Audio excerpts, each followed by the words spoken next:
Ready? Yeah. Let's do it. Here we go.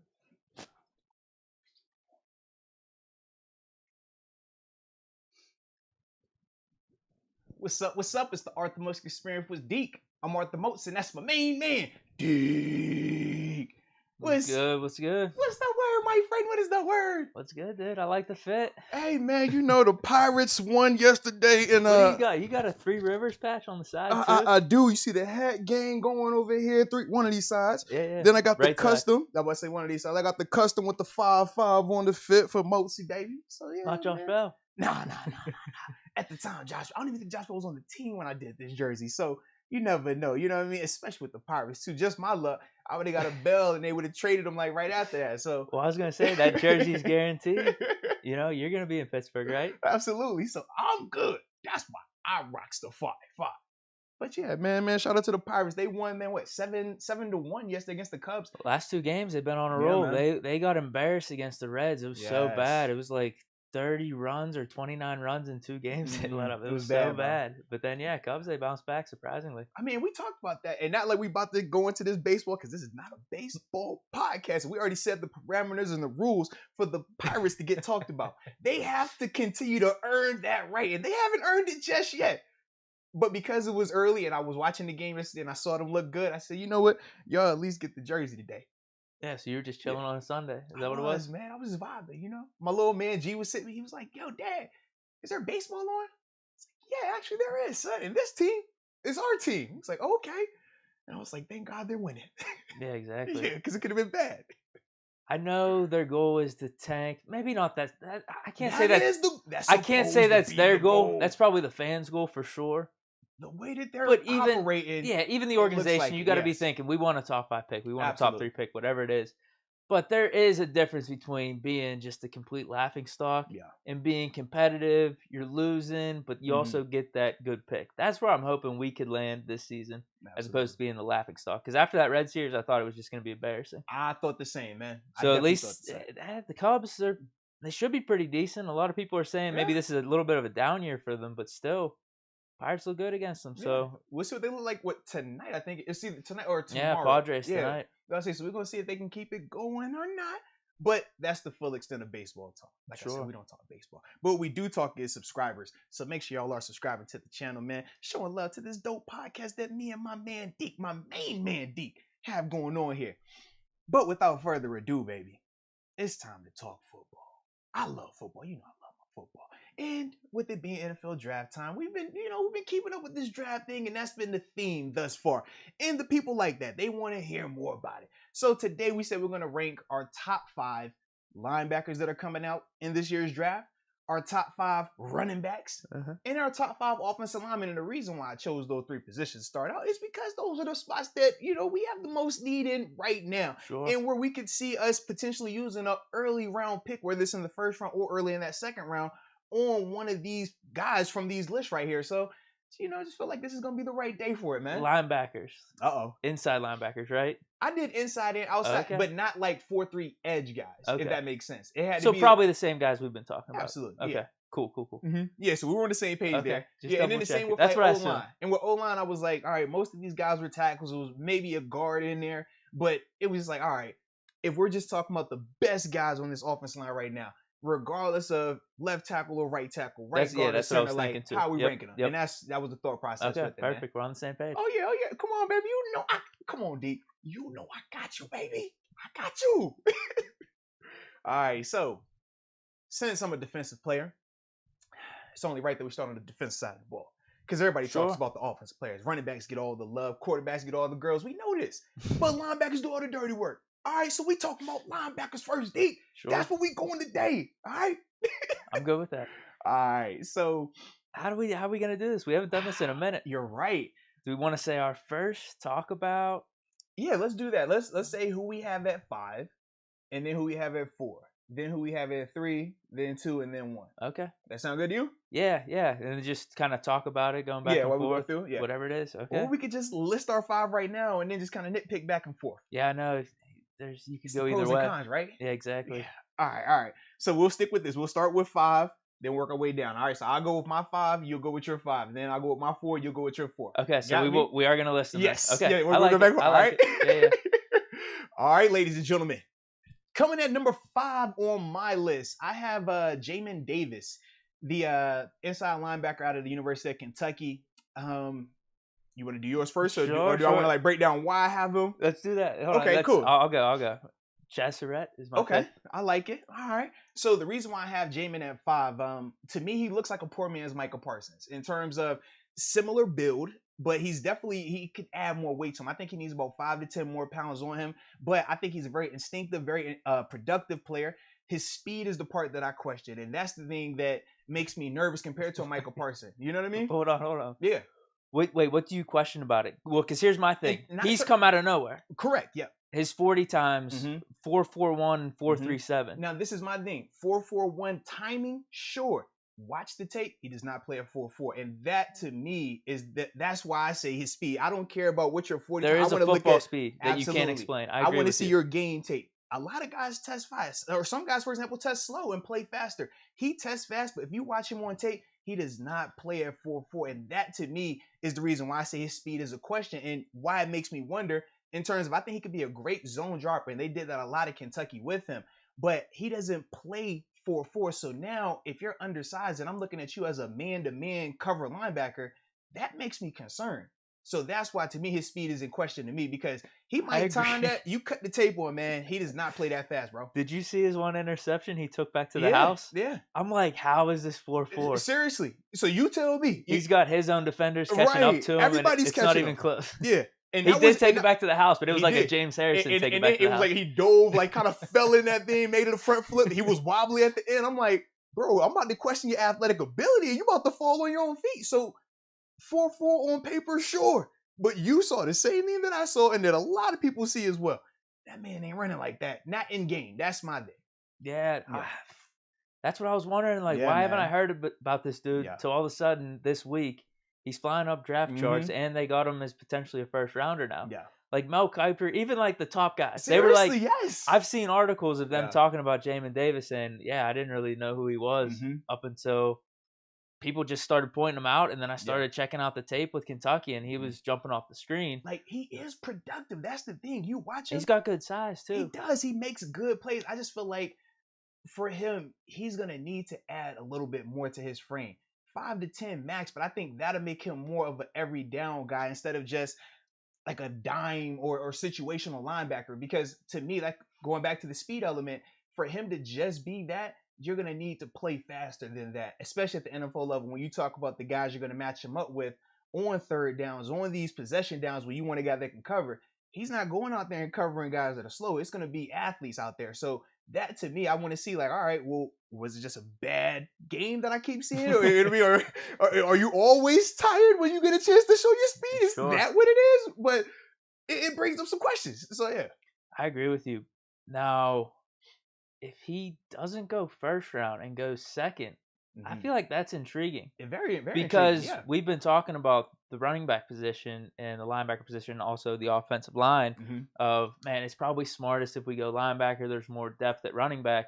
But if we're seeing him potentially in the second round, then we can maybe take the flyer on the running back or offensive line in the first round, get that depth with Jamin Davis in the second round. Like, would you be good with that? I absolutely would, but this is my thing.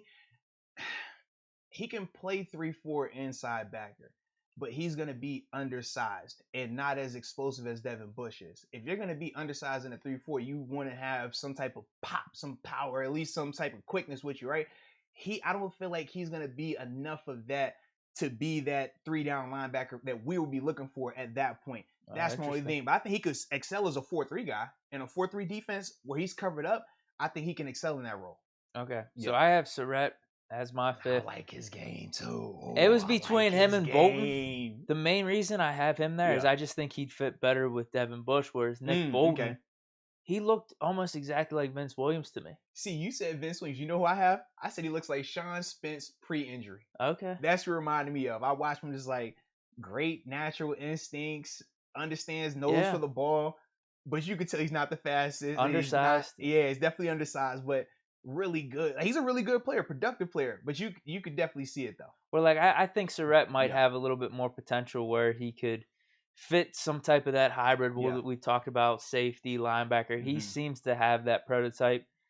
4.6 speed doesn't really jump out to you, but it looked like he played a little bit faster. Like him and Jamin Davis probably on the field. Looks like they flip. Yeah, I would say Surratt looks like he's just a tad faster. I'm not saying Davis was completely slow. It just was like he's not this 4.4, 4.3 speed that we're seeing. Low 4.4. You said 4.43, 4.41. That's flying. Yeah, that jumps off the tape. You know what I mean? I'm telling you, 4.37 was I think the most recent one that he timed at. Like 4.3. Like that's Shazier. He doesn't play nowhere near the speed that Shazier plays at. Even when you watch Shay on the field, you was like, yo, this dude looks like a bullet shot out. You know what I mean? Jamin doesn't play to that same speed. That's why I'm just like, I'm not hearing that 4.4, man. That's hand time. So who do you got for? But going back to Chaz, I do like Chaz. My only concern. You got him at 4? No. My only concern with Chaz is just the whole quarterback to inside linebacker. Is he gonna have that mentality of, all right, not just coverage when I got to put my mouthpiece in and bite down? Like, am I gonna really do that in the AFC North as well? That was my other thought process with him. And I also thought to myself, in terms of how it relates to the Steelers, we already have kind of like that safety converted guy, very intriguing athlete in terms of Marcus Allen. When I think of him, I kind of think of Chaz. But I think Chaz is going to come in better because he already has the experience as a linebacker. Well, that's what I was going to bring up because whenever you see some of these guys, and it probably even goes to JOK too, how much better would they be coming in right off the bat than Marcus Allen, even though he was, what was he, a 5th or 6th round pick for us? But he's been in the system a little bit. Like, if you put them side by side right now, who's better at that inside linebacker position? I don't know. That's why maybe the JOK pick, maybe with you talking about Chaz Surratt, maybe it's just not worth it for us if we really believe in Marcus Allen. Well, and that's my thing. I don't know how the organization feels about him 100%, but they think highly enough of him to bring him back, to keep him around. So that to me is the part where it's like, all right, I can see that, and how he is very similar to those guys, because neither of him or Chaz are going to be the Vince Williams type, the thumper, right? These are coverage specialists. That's what they do. They're here for the hybrid guys. So when I think of that, I'm just like, well, we already got that. Do we want to? Is it high level enough? Is the question. Is it that big of a difference? Now, some people might say it is. To me, I'm always just a little leery when it comes to guys, making that jump from the collegiate level to the pro level, because we know how difficult that can be for some people. So that was that. Yeah, like you said, the one positive is he has played linebacker. That's about it. Very true. Oh, right. So now for me at number 4, now, here I am. I have Aziz Ojulari. Yeah, and that's this is a sleeper pick. Huh? You see, I ain't butcher his name either. I've never even heard of him. So this is the edge guy out of Georgia. Okay. So they're playing 3-4 down there. Funny thing is, man, he's built just like Von Miller. Okay. But he's about 10 pounds. Like he's 6'3", 240. Von about 6'3", 250, 255 range. So I would like him to have more weight on him. But the thing I love is this: his speed rush and his bend. Man, it looks beautiful. But not just that, because sometimes I'm real skeptical about just solely speed rushes at the collegiate level, because at the NFL level, the tackles can move a lot better. You're not going to just run by these guys. But I've seen him use power moves. I've seen him go inside enough on tape, and him playing in the SEC. You see him go up against Alex Leatherwood. You see him go up against some of these top tier offensive linemen, and he held his own. He looked good out there. So that's why, for me, I like this guy a lot as an intriguing dude. I think he's a 3-4 outside linebacker solely. I don't like him at a 4-3. 4-3 DN. I feel like he's just too thin. His frame is too thin, but he has that long, just wiry edge rusher look about him, and I like it, man. Where do they have him going? Man, I've seen him anywhere. I'm trying to think. I saw him second roundish a little bit. Some people want to hype him up a little bit higher than that. I don't think he's a first round type dude. I see second round, probably more than likely third, but to me, I just think as an edge rusher, what he brings is going to be more than Nick Bolton, or more than Chaz Surratt, more than, Jamin Davis, in terms of, as soon as I bring this guy in, what he can do, what he's capable of. Wait, so do you have him potentially playing inside, or like no? I think jumping around a little bit? I think he's an outside 3-4 guy. Like, yeah, absolutely. Are you thinking Bruce Irvin type of role? Nah, because he's not as thick as Bruce.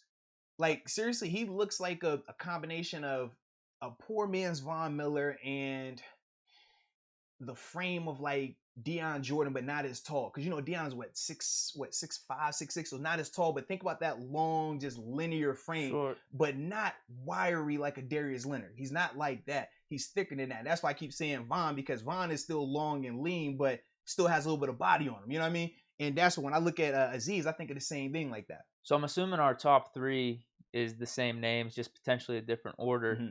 Do you have this guy as the best outside linebacker edge for 3-4 defense? In in terms of just 3-4 guy, yes, I like him like that. I know some people like what's the cat, Jason, Penn State. Yeah, it's not as productive. That's my thing. I'm not a combine or pro day guy. I want to see the tape. I want to see the productivity.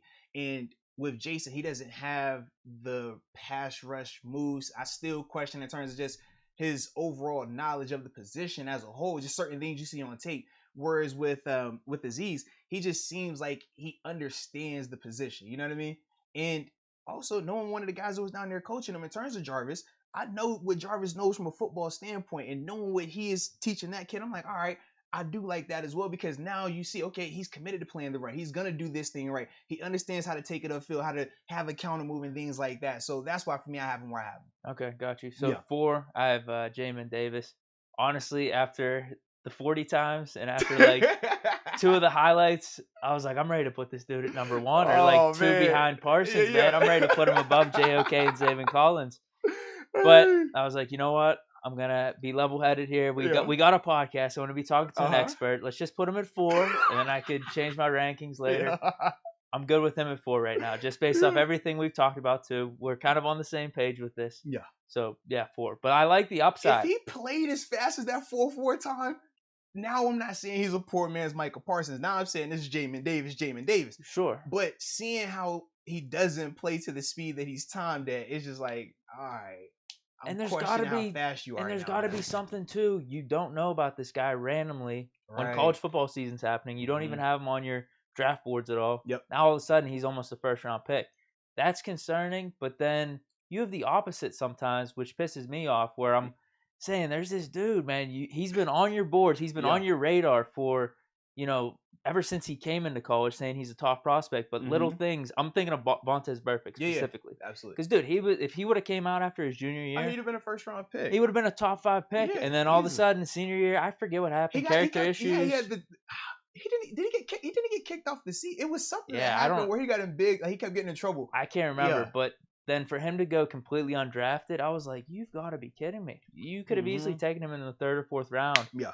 And you saw what type of NFL career he had. We've talked about this. Absolutely. Now you may not like some of the stuff he's done, character issues, whatever it is. As a football player, he was badass, man. He could definitely ball, man. But yeah, you see this all the time, man. You see this all the time. So it's gonna be interesting though, man. That's why it's a little concerning. Both of these guys are good though, but I think both can be good. It's just how good is the question, right? And I think that's where the time will tell with these guys. But I like where we're at so far, man.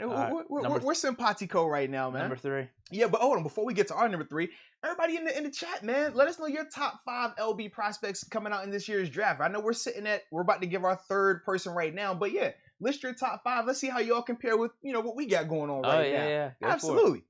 And trust me, and I see everybody in here talking about running backs. We're gonna get to them coming up soon, and linemen. Trust me. But yeah, drop your top 5 LBs coming out in this year's draft. All right, so for me, now at number 3, I have JOK right here, man. Jeremiah Owusu Koromoa. I didn't butcher his name. I'm so proud. No, yeah, that was perfect. I'm proud of myself. I was practicing. You said that confidently too. Listen, I was working out this morning, and I was watching tape, and I'm like, yo, I'm gonna say his name right today. I'm gonna say it right. And now that I said it, I don't have to say it again. I'm just calling him JOK. So with JOK, I have him at 3. I like him because, number 1, he's very productive, but he reminds me of Jamal Adams. If Jamal Adams was a full-time will linebacker, that's what JOK looks like to me. Undersized, crazy productive, tough as heck. Sometimes his toughness overcomes his lack of size. Very similar to who? Jamal Adams. Jamal Adams plays around by the line of scrimmage, very productive in the backfield, can rush the passer, can cover. This guy right here, JOK, he's going to cover any tight end, any running back, pretty much any slot receiver with confidence. Like, I'm confident he can cover those guys, no issues. He's not going to be a guy that you're going to have sitting in there as a 3-4 interior linebacker, though, taking on blocks. That's not his game. In a 4-3 defense, I love him as a will linebacker on the backside, covered up, let him just run. He can run with the best of them. He can cover everyone. That to me is who he is, though. He's Jamal Adams is a full-time, will linebacker.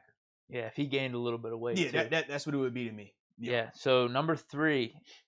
Now my reasoning is actually off on my top 5. I'm with because him, man. I put Surratt at number 5 because I thought he'd fit the Steelers system better than Bolton. Okay. Now for this one, I have so it's the opposite. It's flipped.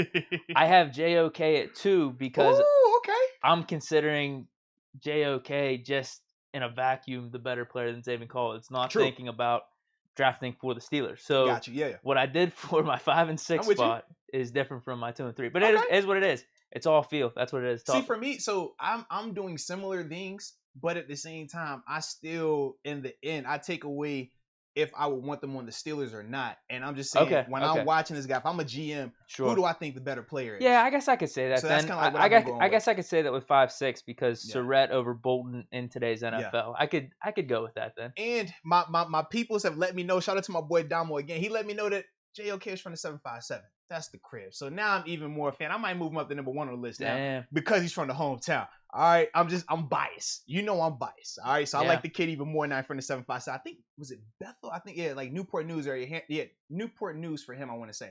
So yeah, man, that's dope though. I like that. All right. So 3 is Zaven Collins. Okay.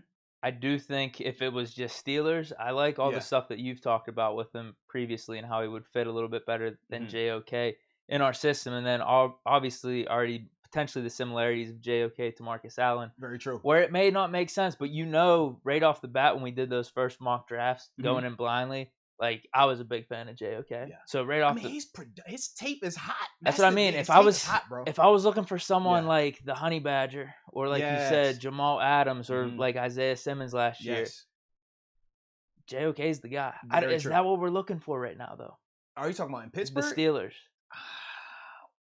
It wouldn't hurt. I wouldn't hurt, but everything we've talked about, probably not. Like Zaven Collins would be the better fit inside linebacker with Devin Bush. It's kind of just fits what we're doing. It does. And I like Zaven Collins too. I do. I mean, he ran a 4.67, but I think it goes back to what we were saying. He looks a little bit faster on the field. Very and true. He's got good size. The best size out of all these guys right now, man. And it's funny, man. I'm looking at the chat. A lot of people kind of agree with that in terms of having JOK. I've seen people flipping with JOK at 2, Zaven at 3. Then I see Zaven at 2, JOK at 3. It looks like that's the consensus between those guys, man. Let's see. I see some Chaz Surratt's at 5, though. Okay. Nice. Yeah, shout out to Douglas Souza for that. He got Chaz Surratt at 5, Nick Bolton at 4, Whoa. Zaven Collins at 3, JOK at 2, and then Michael Parsons at 1. He's not buying the Davis hype. He's not buying it. All right. And then Cole Fitzsimmons has Nick Bolton at 5, Jabril Cox at 4, Whoa. Zaven Collins at 3, JOK at 2, and then Michael Parsons. Michael Parsons at 1. Yeah. Woo! All right. And then looks like Travis Maxwell said he played with JOK at out in Hampton, actually, man, at the crib, man, 757 in high school. So all right, shout out to that then. All right. Dude, that'd be sick. Now I think we need to get him connection. I'm digging it already. The hometown 757 thing. I like that. I like it, baby. All right. Now, for me at number 2, I have Zaven Collins here. I told you, I feel like he's the Brian Urlacher comparison. Great size. I think he's 6'4", 260. Long speed in terms of timed at 4.6, but you watch him when he plays I was actually surprised faster. When I saw the 40. Yeah, you saying 4.6 surprised me. I watched the tape. I think he had a 90-yard pick 6, and he is pulling away from people. He looks faster than Davis. Like seriously. And that to me was crazy. I'm like, this dude looks like a freak, like just moving down. Imagine Bud Dupree at inside linebacker. That's what I kept thinking. Watch. I'm like, yo, this doesn't make sense. Why are you running this fast? That's what he looked like to me. So the 4.6 time right there, I'm just like, all right. But I will give you a little insight on the 40s. A couple things going to that. Number one, if you don't train for the 40, you're not going to run a fast 40. You can be a fast player. This is like SAT stuff. No, absolutely. I hate that. Yes, for a fact. It's you're just trying to train to pass the test as opposed to actually learn the knowledge. So for example, when I was training for the 40, right? I was in New Jersey and I was training with the guy Alto Bowden, right? I used to he wasn't with the US. He was an Olympian. Trying to think, I forgot what country. It might have been Trinidad if I remember correctly. But he was the big coach in terms of, all right, when you're running your 40, think of coming out the blocks, right? But then he was like just teaching us how you get aligned and how literally you're not even thinking of running fast. It's more so just like the first 10 steps, you need to have your head down, using your head as the momentum piece to drive you through here. Then talk about when you're finishing in terms of like, don't think of like, I'm running to break a tape, stick my head across and stop. No, treat it like, yo, you got to run through this thing, because with the lasers at the combine, they go off your hip. Most people with the hand time, they're going off your head. So that's why with hand time, sometimes it's inaccurate, because I might say, I'm going to go off the hip like the laser. You might say, I'm going to go off the first thing that crosses. So you can just see how it can vary a little bit, but the different teaching techniques can dictate 4.6 versus 4.55, which is a big difference. 4.55 versus 4.48, all based on those little techniques of, all right, how do you drive out of this thing? And don't do the, you know, some people, when they first take off, don't do that, because that gives away all the like they said, like the energy that you want to keep in. You want to act like you're holding your breath the first 10 yards too, because that feeling of like, oh, I can't breathe is going to make you go crazy trying to get out. And then you breathe, then you keep going. So it's a science to it. So that's my thing. I'm like, that 4.6 don't scare me, because I watched the tape and he plays faster than that. And he's just a great athlete, man. You watch him move in there, bro. He looks like a running back at inside linebacker. Just a 6'4", 260-pound running back playing linebacker. Great hands. Like I said, definitely a zone coverage guy, though. I don't like him in man coverage. I just think he's too big for that.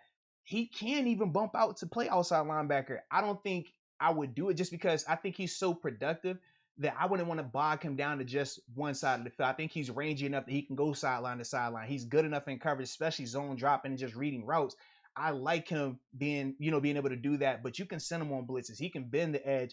He's strong enough to hold the point. Like, I love this prospect right here. I love Zaven. I'm not gonna lie to you. I love him. I know you've definitely just said only positive vibes with Zaven Collins. I'm high on him. My biggest knock on him, or question mark, is his hips. If you put him in a 4-3 defense where he has to play a little bit more man-to-man coverage, where he's going to have to walk out more with the 4-3, because you don't have those outside linebackers coming off the edge or walking out. Now you're going to have to do more of that. I don't know from a hip standpoint if he can hold up man-to-man like that. Zone concept, though, I love him. I feel like you put it in. He'd be a good fit for us. And that's why I love him here in Pittsburgh, absolutely. Because what we do from a zone concept, or even how we match up some of the routes, he's going to be more than athletic enough to do that. So, yeah. Sure, I'm with you, dude. I think I love the, like you said, the range of JOK, the ability to do man coverage against basically anyone. He can cover anybody. I love his. I like that, but in a vacuum. But I'm good with either one, man. If we pick JOK, I do think it's more out of, hey, we just maybe think he's the better player, as opposed to fit, like you're talking about with Zaven Collins. But any of these three top linebackers, I'm good with. Really, I feel like the top three is separated. It's those top three guys in terms of Zaven, JOK, and Micah, and then it's everyone else. So if we take any of those guys, if Micah's available to us, that's obviously who you go with. But if any of those three guys we take, they're gonna ball out here.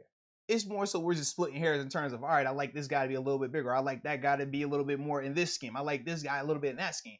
Either way, all three of those guys are going to be elite talents. They're all going to be able to come in and help your defense. You think people are saying we don't want Jamal Adams? You think people are going to say, oh, well, this guy's just low on the side right there. This guy, I don't think he's as big as I would like him. They don't care about that. If you could ball, you could ball. Right. And he could ball. Yes. All three of those guys could ball, man. Yeah, as soon as you pick, if you pick one of these linebackers, everyone's going to be excited. Absolutely. They'll figure out a way. They'll figure out a way. Without a doubt. Number one, I mean, we already talked about this last podcast, Michael Parsons. Yeah. And he ran the 4.39, and that shows on the field, on the highlights and everything. Yeah, he's number one. So I want to correct myself too. So last time I was talking about more Navarro Bowman. I watched him again.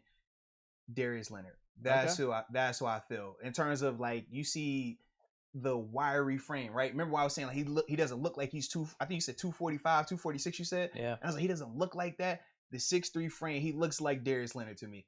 And he plays like him as well in terms of crazy productivity, not just as a run stopper. You see him getting after the quarterback. He can drop into coverage. He's more than, I feel like he's probably the best athlete of the bunch with those three guys as well. Like, he just looks good. Yeah. And he's fundamental. He's not just a big hitter, because that's the other thing I kind of turns me off with some of these players. Is like, they're big hit guys, but not tacklers. They don't wrap up. And we talked about the NFL level. Hitters don't last in this league because these guys have great contact balance. You're not gonna just knock down Nick Chubb with a hard, violent shoulder. Like, nah, you're gonna have to wrap that grown man up and take him to the ground. Same with J.K. Dobbins. Same with any of these running backs at this level. But seeing Mike, like, he is a fundamentalist, and I love that about his game, man. And the pedigree. You talk about Penn State, man. They call it LBU for a reason, man. I'm a big believer There's in it, been bro. some flops though. But it's been a lot more successful ones than flops, though. That's how. Yeah. I look at it, What do we have of recent memory? Sean Lee. He's still playing right now. You would say successful. Injuries just screwed him over. Which is crazy because if anyone Navarro Bowman, and same with him, injuries. Paz had a great. Yeah, but Bowman was sick. No, I said Bowman was crazy, but then he had the injuries. Remember, after he blew the knee out, it started to slow down for him. I consider those three a success though, right off the bat. Absolutely, so that's three. Aaron Maben though, high pedigree pick, but not productive. He still lasted what, 4? Did he get 4 years? I don't know. I think he got 4 because he got 2. That's up your way, Buffalo. No, because I know he had 2.5, almost 3. Yeah, you could say 3 in Buffalo because we cut him. It was like during the offseason time frame. So 3 in Buffalo, I think 1 with the Jets. It was either 1 or 1.5 with the Jets. So right around that 3.5, 4-year mark, I wouldn't call it a success. But I mean, you could though. It's depending on how you want to word it. I don't look at him the same way I think of Paul Posluszny, the like, 3 we just named. Right. Are we missing any from recent memory? I mean, you could go back like Jack Ham and. No, I feel like I'm forgetting somebody else though, man. Bar Arrington, obviously. I'm definitely forgetting somebody else, and I'll remember as soon as we get off. I'm like, oh, that was the other guy. Yeah. Of the last like decade. Recent, that's what I'm saying. Yeah. Yeah. I don't know. Those are the 3 that came to mind though. Yeah, but yeah, we're both agreeing with Michael Parsons, man, as the number 1 guy. And I didn't realize this. They said he used to play DN and running back in high school as well. Because I was looking at some of him when he's on the edge coming off. I'm like, yo, he know a little something here. And I was like, all right, so you got a little bit of that pedigree in your system. I like that. So if he's down there in the teens, dude, hey, watch out. I like him. I like him a lot. I'm not gonna lie to you, I like him a lot, man. Have you been thinking about this draft at all? In terms of what? Like, this first round is going to be crazy, actually. Oh, without a doubt. With these quarterbacks and stuff. I can see it happening, like, all type of ways right now, man. It's going to be nuts. Because and the problem is this. Teams value quarterbacks more than they value some of these other positions, even though these other positions have better players than those quarterbacks. You know what I mean? Like, and that's kind of where you get the wackiness of, a guy like Michael Parsons. You're like, man, this dude could go early. But if you get these teams in the top 10, they're saying, well, we need a quarterback more than we need this generational talent at linebacker. You could get this guy fall into the teams. And we would all be over here like, oh, this is nuts. Kevin Colbert, Mr. Rooney, Mike Tomlin, whatever y'all do, move up right now. So, yeah, it's just one of them things, man. It could happen. It's going to be crazy. Yeah. Like, they're already slotting Mac Jones at 3. Yeah. So this just bumps some of the players that we need down in the mock draft or the actual draft. I don't think any of us would say Mac Jones is a better player than Michael Parsons. But because he plays quarterback and there's going to be a team that needs a quarterback, they're going to say, well, look, we need this quarterback. I don't care if he's not as good of a player as this guy. We need him. Yeah, some people are thinking Sewell's going to fall to maybe like the top 10 now. Maybe like around the 8 or 9 range, depending on what the Bengals want to do. Yeah. Like if they want to take receiver, then, yeah, he could fall to that range, which is crazy. And he is a monster. I can't wait till we talk about him. He's a that's what everyone's talking about. So that's crazy. Yeah, man. This draft's gonna be completely wild. Absolutely, bro. I'm excited for it though, man. I am. All right, now you ready to get these running back rankings in, baby? Wow. Uh-oh. He said, wow. Yeah. Let's go. This was tough looking back.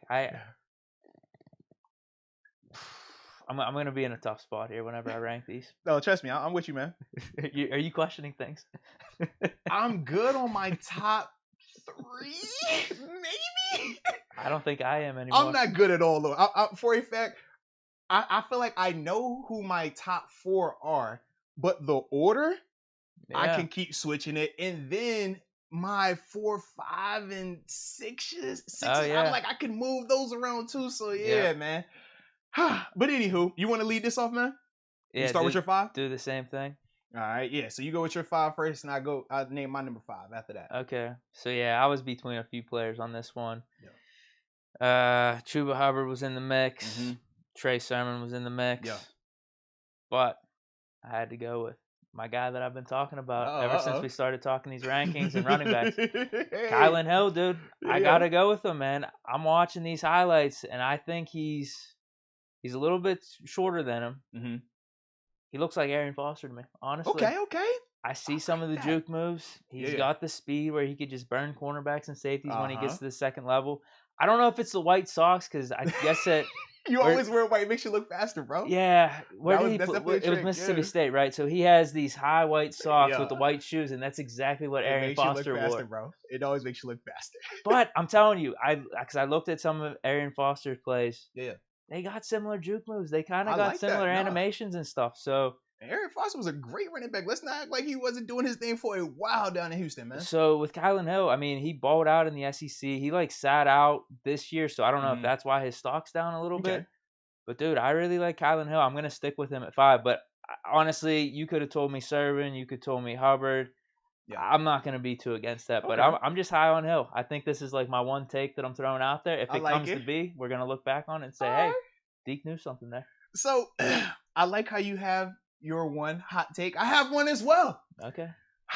So for me at number 5, I have Ramondre Stevenson, the running back out of Oklahoma. Bowling ball. Absolutely. Now, this is my thing. So the size, they say he's 6 foot 246. But when I looked at him last year, he reminds me of Fred Jackson from Buffalo. You remember in Buffalo Bills, right? Yeah. Fred Jackson style of running in terms of bigger back, fast enough, great natural feel, love his footwork in the hole, is a punishing back though, right? But not the same. But like with Ramondre, even though he's built like LeGarrette, he doesn't run like LeGarrette Blount. He's not a one cut downhill. Right. Like this dude, he has a little wiggle. You watch him, he's a smooth runner. And I love that about him. And not only does he have great vision, I feel like because of the natural size that he has, him in terms of pass blocking is going to be a lot easier to coach up because a lot of times with the running backs, when it comes to pass blocking, they're usually just smaller. So they got to get past the mentality of, oh, this is going to hurt. It is going to hurt. But they got to get over that, right? Sure. And they got to figure, okay, do I want to fake the cut? Do I want to cut? But I can't cut because I got this quarterback right here. So that's why it becomes more of a challenge for them. With Ramondre, he's going to be bigger. He's going to be the same size or bigger than some of these guys out here. So for him, that mental element isn't going to be the same. It's going to more so be a technique thing for him, which I feel like in Pittsburgh, we're going to coach that up. But I will say with him, I think he has the potential to be a feature back. I don't think he is right now. I think he's a committee guy as soon as he comes in here. He's a committee guy.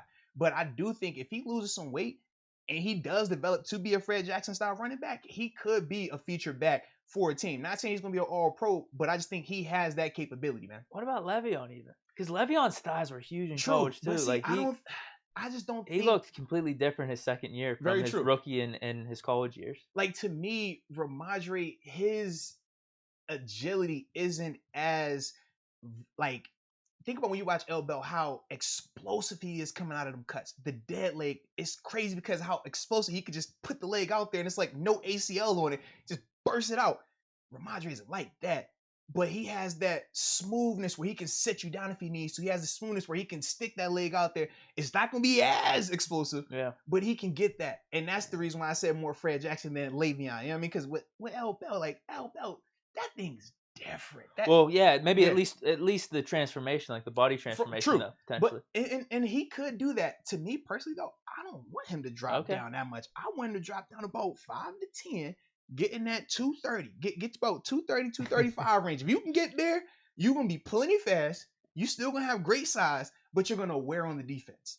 When you start getting lower in them 220s and lower, you're not gonna wear on them the same. You know what I mean? Like, I'm trying to think. Zeke, he's up in them 220s, 230s. Like, he does it, but not a lot of these smaller backs are going to wear on you for 4 quarters when they're not in them, high 220, 232, you know what I mean, that range. So that's why for me, I think you drop just 5 to 10 off of him.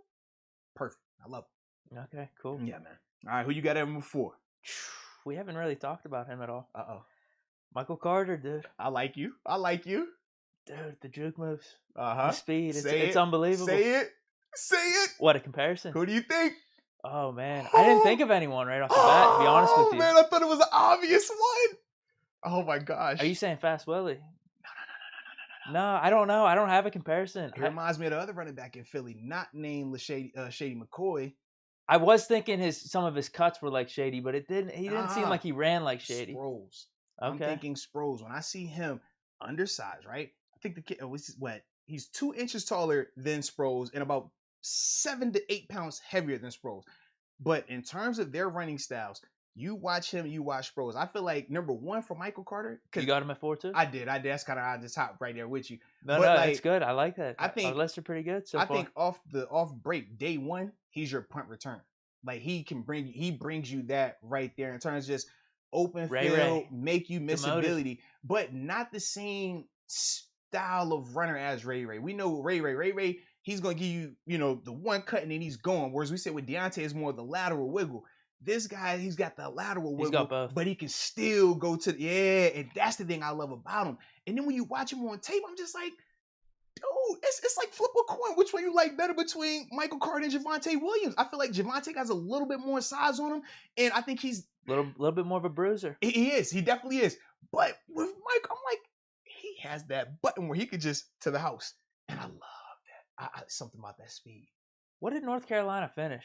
Bro, how are they not as good? Isn't their quarterback supposed to be the number one prospect next year? You got this crazy quarterback. You had this two-headed monster at running back. You got Chaz Surratt on defense. Like, what's going on? But they were really good this year. I do remember them being good. I do think they were ranked. Yeah. They've been really good since Mac Brown has came back there. Yeah, they've been really good there because Mac is there, and then Dre Bly is their secondary coach. And always I know Drake because hometown 757. So I'm always like, let me keep it with the guys. And yeah, he always posting about those guys. I'm like, all right, they doing the thing. But yeah, I don't know how they weren't like killing everybody with this, man. But you see him, man, when he runs that rock ball, that lateral. Oh my gosh, he has that. Definitely has that, man. Now, this is my only. I'm torn, dude. Uh-oh. No, you go. So I was gonna say also with Michael, I think with him too, he's definitely a committee guy. I think.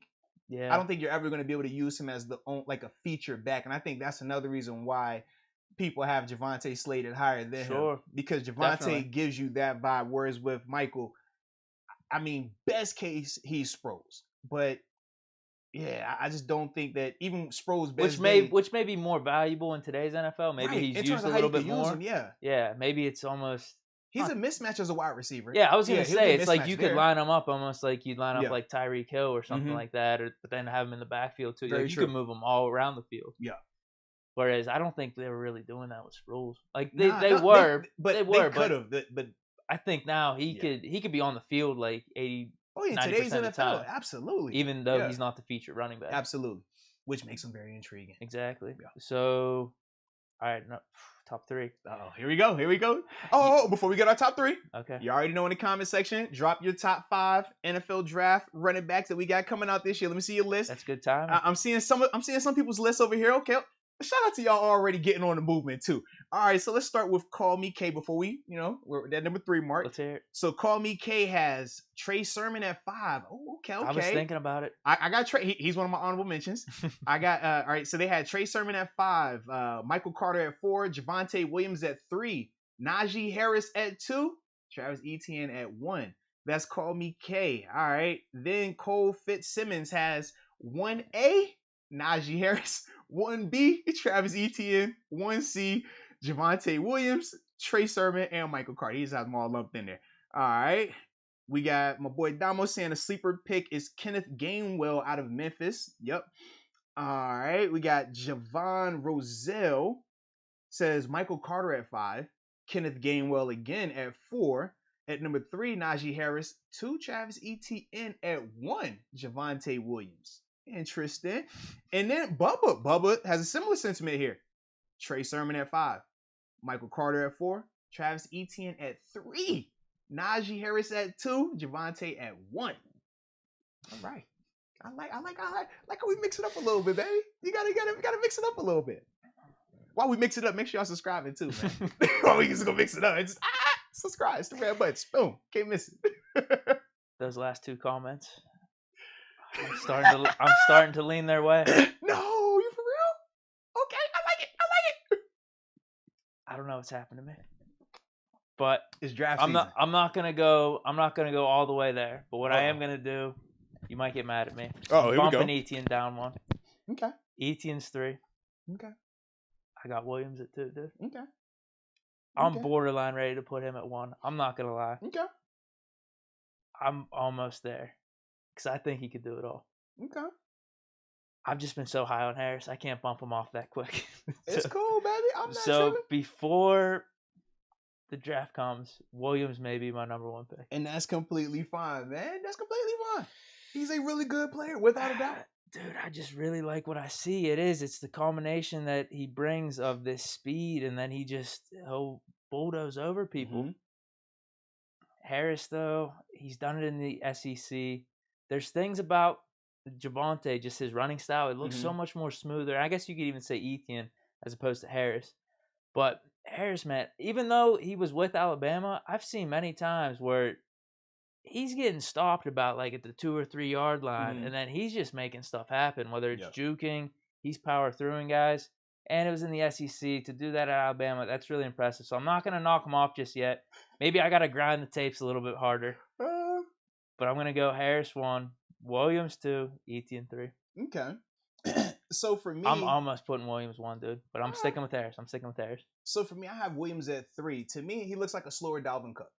In terms of a one-cut downhill guy, he will run through you, yes, without a doubt, but he's not going to wiggle you to death. He doesn't have that, whereas Michael does. So that was my one thing with him. And like I said, I like Dalvin Cook's game, but to me, when I think... Yeah, you're not the biggest Dalvin Cook guy. I'm not. So that's why for me, I'm like, and Dalvin Cook is a really good player. And it's not a knock on him. It's just for me, it's certain things I like about my running backs. And I want my running back to have that wiggle and be able to take it to the house. Do you know how many people flipped out on us when we said we'd take Fournette over Dalvin Cook and Aaron Jones? Oh, man, good for it was him, hilarious, man. dude. But you know how I feel about Dalvin. Like, and Dalvin's a good back, but you watch his style. He's not lateral. No, he's a one-cut downhill guy.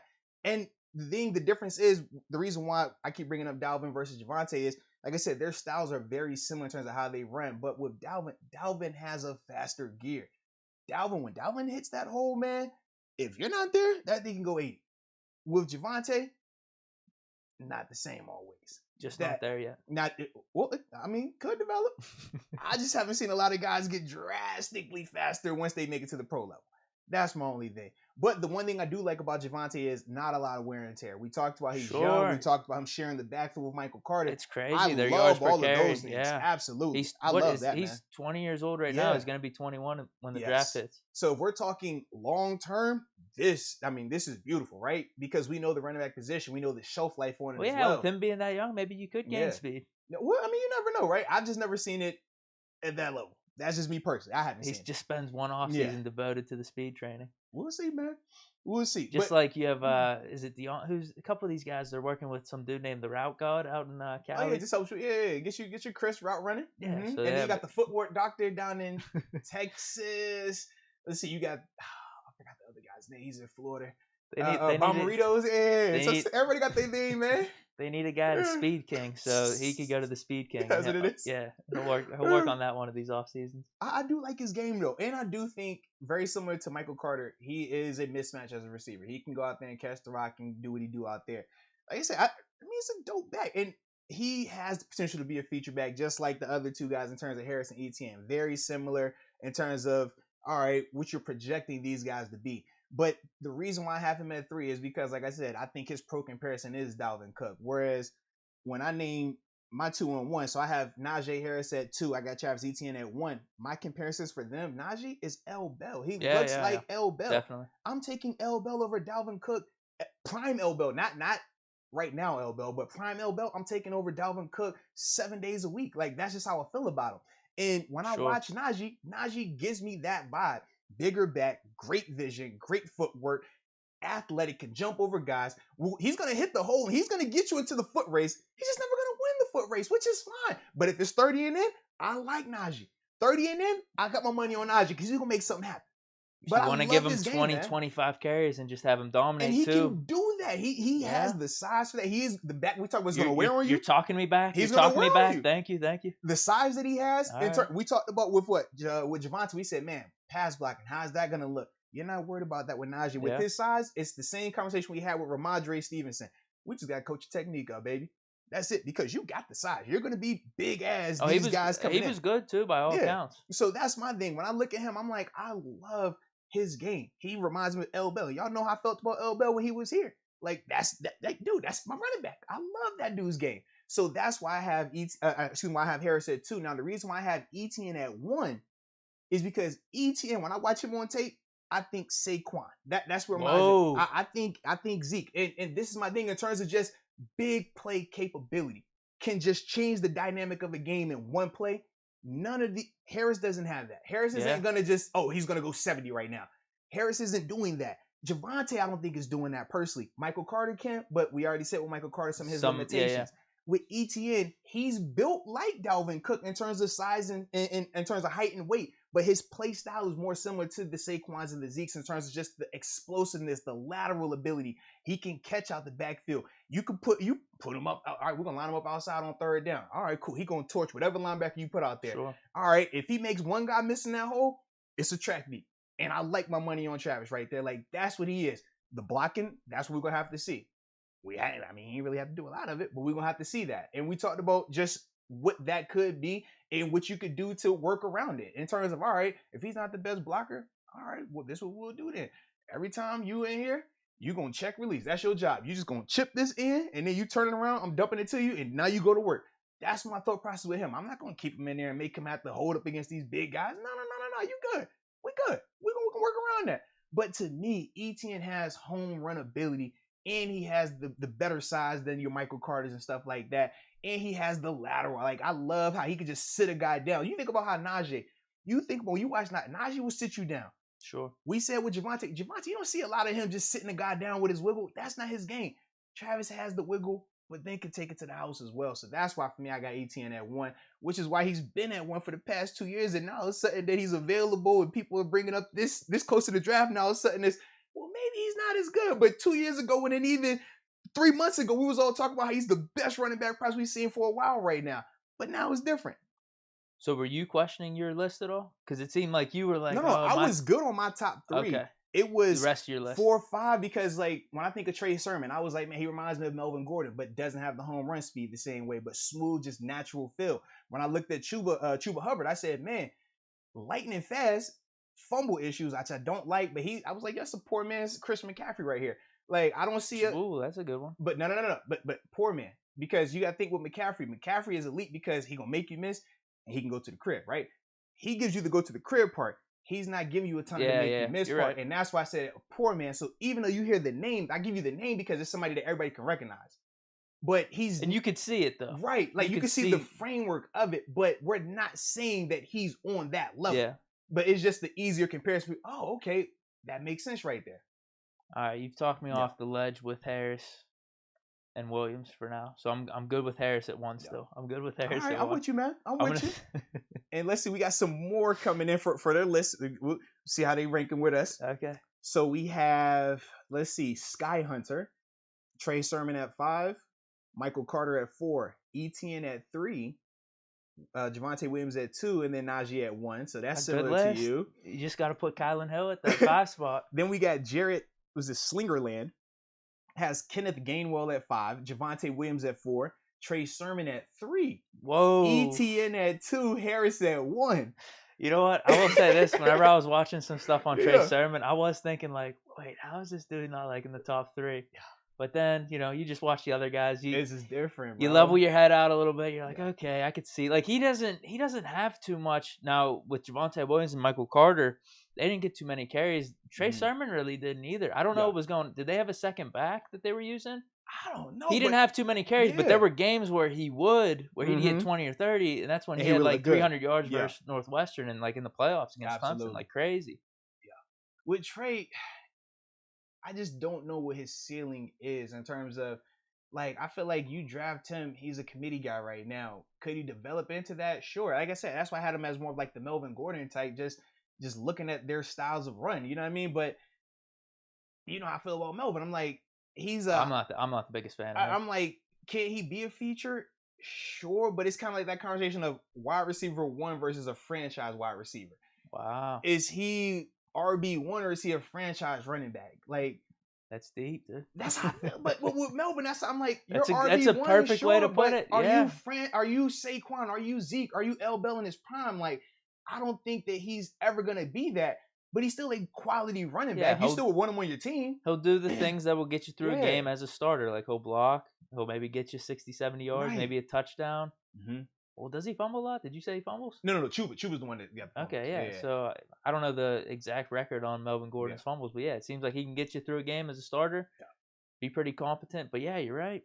he's not that next level, like top 5, top 10. It's different, right? Yeah, he never really has been, in my opinion. He's been good fantasy wise. A lot of people really like him in fantasy because he was like, you talk about RB1, like he was getting all the touches with the Chargers. So like he was putting up heavy like usage, in terms of touchdowns and stuff, but his yards per carry was never completely there. But he would just rack up a decent amount of stats just because of the usage. Without a doubt, man. I like it. So those are our running back licks then. Yes, indeed. Like we're good. Dude, I will say this though. I was gonna say they say he was splitting carries with Master Teague. Okay. Over at Ohio State, that's who was splitting carries with. Okay. Yep. So what I will say though about the running backs after looking at a bunch of these guys now, going a little deeper into my analysis. Here we go. I really don't want us to take a running back in round 1 now. I really don't, because I think, like you said, Trey Sermon. Who's to say you draft him in the 3rd or 4th round? I see the upside. It's just like, could it be there at the NFL level? Could he handle that type of workload? You've seen flashes in college, but any of these guys in the 3rd, 4th, 5th round, they look just as good as some of these top 3 guys in moments. So I do not want to draft a running back in round 1. But if we do, I'll be excited. If we draft Harris, Etienne, whoever it is, I'm going to be pumped. But I'm going to be hyped as long as it's one of those top 3 guys that we talked about. If it's Javonte Williams, Najee Harris, or Travis Etienne, any of those 3, I like in terms of 1st round. If we're not taking one of those 3, I personally don't want to take that person in the 1st round. I just think that those 3 guys are separate in terms of their size, playmaking ability, productivity, and things like that. But if we don't get one of those 3, I still feel like this is a deep enough draft where you can get one of these guys. And we talked about the whole committee approach versus a feature back approach. You don't have to have a feature back to be successful. To improve the running game, it doesn't have to be this, all right, we got this great talent at running back. If we got Carter in the 3rd round, you see what I mean? I don't know if he's going to be in the 3rd round, but we got Carter in the 3rd round. We take one of these linemen in the 2nd round, or maybe we can just double up. I mean, it'd be a completely different game. I like it like that. Where the RB1 necessity that we think we all need to have is just not really there if we could just fix the offensive line. And the shelf life. That's my other thing, because I'm asking myself, okay, with Najee. Bell is still out there. What are we doing?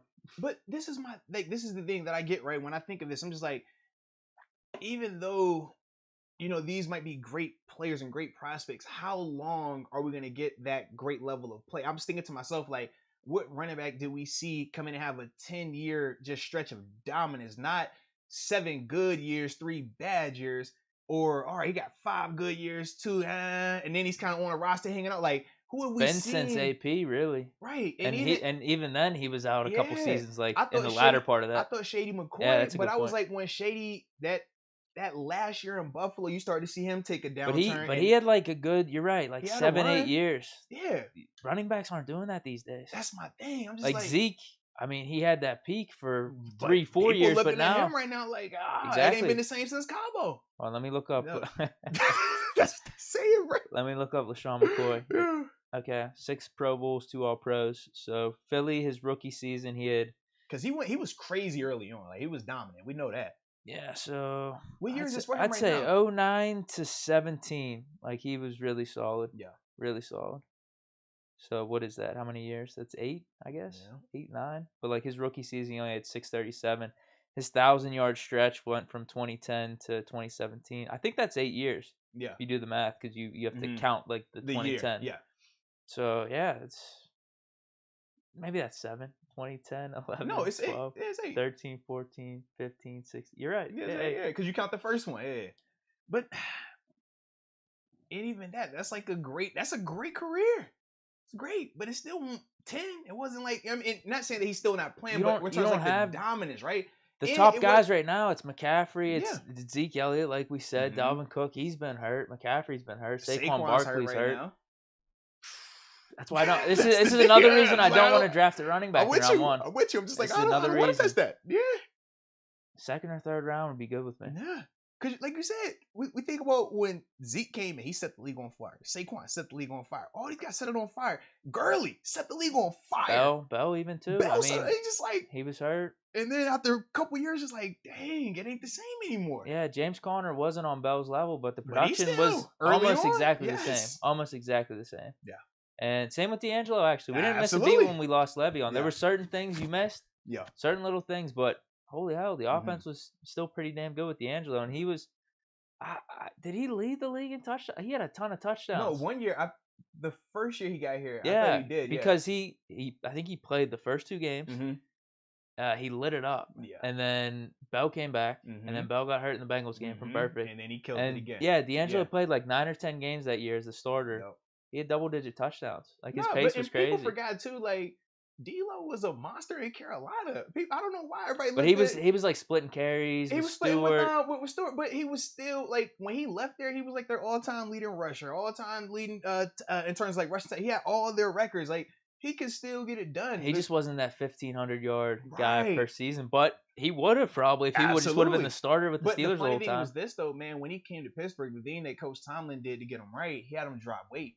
He had him cut about 15 pounds. The same L. Bill conversation that Coach T had with L. Bill to make him drop that weight. Same conversation with D'Angelo. And it was funny because this time I was living in Charlotte, so we were trained on the offseason down there. And I was laughing. Like, we go out there, I'm like, bro, why are you starving yourself? He's like, Coach Thomas, I got to come back and I got to weigh this number right here. I can't be. He's like, as long as I'm below this number, I'm good. Every week you would see him have to be down. He would starve himself down, but you could just see how much more productive he was, how faster he looked, how much twitcher he looked. So that was another thing too, man. But it goes back to just say, like, man, you don't have to get these guys in this first round. I personally don't think you do. No. Because the shelf life, I mean, we're looking at a 4-year window, 4 or 5 year window of dominance. And then after that, it's, all right, contracts, hit or miss. Is he still productive? Like, what's going on with him? Yeah, I'm over it completely. You could have had Leonard Fournette for like $3 or $4 million. Le'Veon Bell's still out there right now. So wait, how do you feel? Here's a nice little hypothetical. Okay, how do you feel about Kalen Ballage straight up right now versus some of these backs? Like, would you rank him in the top 5? The thing is this. Kalen has the framework. Kalen doesn't have the productivity. These guys, I don't have to question the framework or the productivity. It shows. It's right there. I click the tape on. I don't have to search for plays. I should like seriously, and it's not a knock on Kalen, but like when you cut Kalen's tape, when you got, all right, let me watch through this thing and try to find some like good plays. Okay, this highlights that highlights that. Now, some players it's easier to find, but others it's like, all right, I shouldn't have to look this long. Whereas with these type of guys, it's like, I don't have to question these guys' speed. I don't have to question, can this guy put it together off the backfield as a receiver? I don't have to question this guy's pass blocking ability. It shows, it flashes, it jumps off. And that's my only thing in terms of Kalen. Can Kalen be effective with our offense? Absolutely. You improve the offensive line and you get a speed guy to pair with him, however you want to do, whether you think McFarland's the guy, whether you draft the guy, or if you want to just go double power, you know, him and Benny Snell, you can do that too.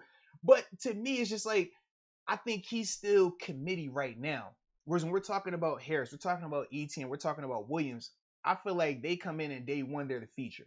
And that to me is the difference of why, if we're going to get one of those guys, sure. But if we're not touching them, say they're only first round guys, we would have to get them in the first round. I would much rather pass on those guys in the first, get an O-lineman or go linebacker. And whichever one I do, if I go linebacker in first round, okay, I'm going O-line in the second round. If I went O-line in the first round, then I'm going to go linebacker in the second round. Like, I will flip-flop it that way. That's just me personally. And then maybe try to pick up one of these other backs we've been talking about in the third round or fourth round potentially. Because I just think in a committee approach with the improved offensive line, we can still have a very effective running game. Teams aren't going to be able to pack the box like they want to if we can just make it effective a little bit, because we still have weapons on the outside. The biggest thing is stretching the field. Ben can stretch the field with these receivers. We're good. Sure. Now you make them have to really believe it and respect it. And it changes the game. And that's the thing that people are saying with getting rid of Fichtner. That could be one of the differences there. We're going to see, man. That's the beauty. Time will tell. We are. Yeah, I don't even have to go back and forth about the can Ben get it done. No. Time is going to tell. We're going to find out. The deep, though, it was it Fichtner? Was it this? Was that? All them excuses have been wiped away. Now we just waiting on the clock, baby. I can't wait. So I'm good. I can't wait. The haters I'm excited. Dude, yeah. Should I be coming in week one just guns blazing? I mean, didn't you learn from last year? No. I want to say, yeah. I'm a full body of work guy, man. Dude, I'm ready, man. I think he's silencing the doubters. I'm seeing a big year coming up. We're going to see. That's all I'm going to say. We going to see, man. You ready for this last position group? I am. All right, now time to talk some O-line. You know we got to talk offensive lineman, man, because, like I said, this is a position that we're going to need. We're going to need to draft him, baby. So, O-lineman get love today. Yes, indeed. All righty. So, man, so it's back on me now. All right. So, at 5, and I'm torn between these guys as well, man. I love my top 2. 3 to 5, I'm iffy. Okay. So at 5, I got Christian Darrisaw, the tackle out of Virginia Tech. Okay. Like his size, 6'5", 315-ish, athletic, crazy punch. You watch his punch, oh my God, it's filthy. When I think of a comparison, I was struggling trying to find one. I was thinking of kind of like a DJ Humphrey, but I think DJ Humphrey, that's the tackle that's out in Arizona from University of Florida. I think DJ was a little bit more athletic, but I think Christian is stronger. But my knock on Christian, he could play left or right tackle. His effort. Oh, when I watch him sometimes on tape, it's not as passionate as some of these other guys. It gets the job done. And then you see it though, right? Then it's done. Yes. That's it. Yeah, it's no extra. You see it too. Do you need the extra for the play still to be good? So think about this, right? So when you watch Tevin, the thing we love about Tevin is what? He's not just doing his job. He's taking people to the sideline. Right. Like this, you got to ask yourself, do you want somebody that's going to do the bare minimum? Or you want a guy that's going to go above and beyond? When I cut on the tape for Penei Sewell, when I cut on the tape for Rashawn Slater, when I cut on the tape for Tevin Jenkins, I'm with you. They above and beyond. I haven't looked and questioned their effort once. And Slater's motor is nowhere near Penny's motor. Not even close. But Slater's motor is still a lot better than Christian. Like Christian's like, all right, I'm gonna kick, I'm gonna punch the heck out you, and after that I'm walking. And I I'm not a fan of that. It's not. Is that better long term though? Maybe throughout the course of a game, a little more energy still later because on? You heard of high motor guys, right? What happens when that initial punch, the guy doesn't fall? Because at the NFL level, guys get punched. We get punched all the time as an edge rusher. But contact bounds, no different. You saying you got to fight it out? Because remember the conversation we had about what? In terms of being a hitter versus a tackler. Collegiate level, you can run full speed at a guy, lunge at him, he's going to fall. Their contact bounces are the same. You run full speed at an NFL running back, you're going to hit him. It's going to sound great. He might even stumble back. But he's just going to keep running. So when I see a tackle that kicks back, great initial punch, and he's kind of like, all right, I'm going to chill. That ain't enough because I know guys that, all right, you punch him, all right, cool. Now he's about to come back with this counter. Now he's about to come back with this. You're going to have to work a lot harder. And for me, I just, well, just in general, I don't like. You don't think that's taught easily? If I got to coach, coaches always tell me I should never have to coach your effort. When I got to talk effort, that turns me off with people. And that's my thing. Like when I watch him, I'm like, he looks good, but the effort is in question. And I shouldn't have to question it. Even if you cut on a highlight. If your highlight tape is showing you still get some of that walking, you should have cut it off as soon as you hit the guy. Just hit the guy, you see him drop, cut the tape. I don't want to see you. I'm like, bro, the play's still going on right now. Like, Go hit somebody else. You know what I mean? Like, it's 11 guys out here. You took out one. Think you can get somebody else? That's my thing. So, do you think he's completely off our board? I don't think completely off because he's good. Like, he can play right or left. He can come in and be a guy right now. But to me, it's just he's gonna have to learn that at the NFL level, you gotta have you gotta have more. Well, that's my point. Is like with Tomlin and Colbert, are they trying to bring in those guys where we have to teach this? I don't want to waste my time trying to teach this. That could be seriously, that could be, bro. Yeah. Okay. So I didn't know. I didn't know if you had any inside scoop into that. I don't have an inside scoop in terms of that, but knowing like they're not gonna deal with that. But this dude can ball. So if a scenario, because remember, I've seen him slated in the top 15. Sure. So if he's a guy that falls, like if that wasn't an issue, he'd be top 10, huh? He has that ability.